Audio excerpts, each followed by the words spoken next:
নমস্কার বন্ধুরা, রূপার রান্নাঘরে আপনাদের সকলকেই স্বাগত জানাই। আজকে আপনাদেরকে করে দেখাবো চিংড়ি মাছের মালাইকারি। ঘরে যদি নারকেল না থাকে তবে এইভাবে চিংড়ি মাছের মালাইকারি করে দেখতে পারেন। তো চলুন দেখে নেওয়া যাক আমি কি করে করলাম। প্রথমে চিংড়ি মাছগুলোকে ভালো করে ধুয়ে তাতে নুন হলুদ মাখিয়ে রেখেছিলাম। এরপর কড়াইতে সর্ষের তেল দিয়ে মাছগুলোকে আমি হালকা ভেজে নেব। খুব কিন্তু বেশি ভাজবো না, দেখবেন খুব বেশি ভাজলে মাছটা কিন্তু একটু শক্ত হয়ে যায়। তো আমি মাছগুলোকে হালকা করে ভেজে নেব।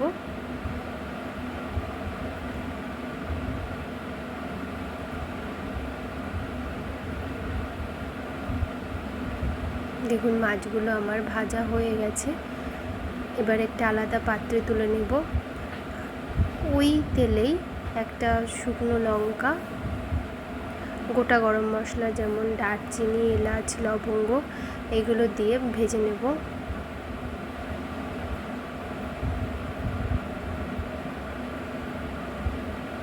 আর সামান্য গোটা জিরে দিলাম।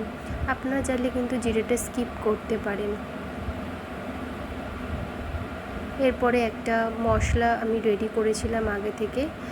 মশলাটার মধ্যে দিয়েছিলাম একটা মিডিয়াম সাইজের টমেটো, একটা মিডিয়াম সাইজের পেঁয়াজ, 3-4 কোয়া রসুন আর 3টে কাঁচা লঙ্কা। এগুলো মিক্সিতে আমি পেস্ট করে নিয়েছিলাম।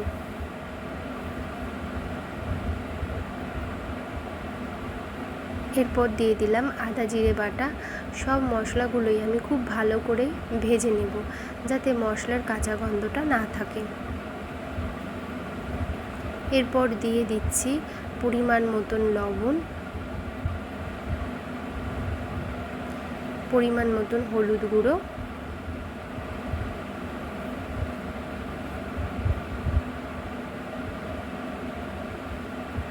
সামান্য চিনি।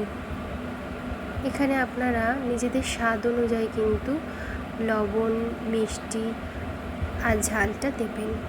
আর সামান্য জল আমি দিয়ে দিলাম যাতে মশলাটা ভাজার সময় কড়াইতে লেগে না যায়। এবারে ভালো করে কিন্তু মশলাটা ভেজে নেব যতক্ষণ না মশলার গা থেকে তেল ছেড়ে দিচ্ছে।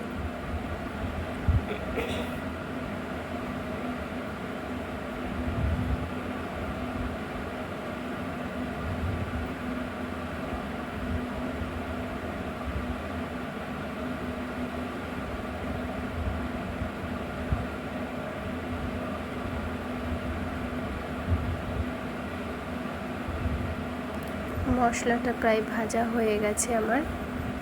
এরপরে একটা আলাদা বাটিতে আমি একটু সামান্য গরম জল আর কিছুটা আমুল দুধ গুলে নিয়েছিলাম।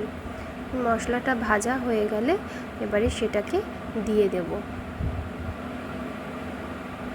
দেখুন জলে যে আমুল দুধটা গুলে রেখেছিলাম সেই দুধটা আমি দিয়ে দিলাম।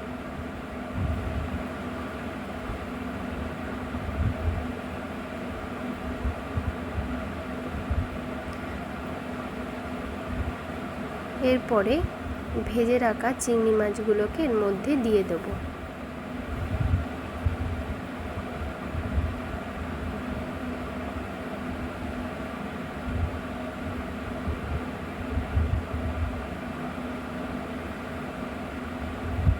আমার কিন্তু প্রায় রেডি হয়ে গেছে।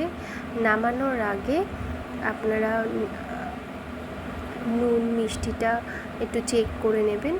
আর আমি নামানোর আগে গরম মশলার গুঁড়ো দিয়ে আবার কিছুটা নেড়ে এবারে গরম গরম ভাতের সাথে এটা পরিবেশন করব।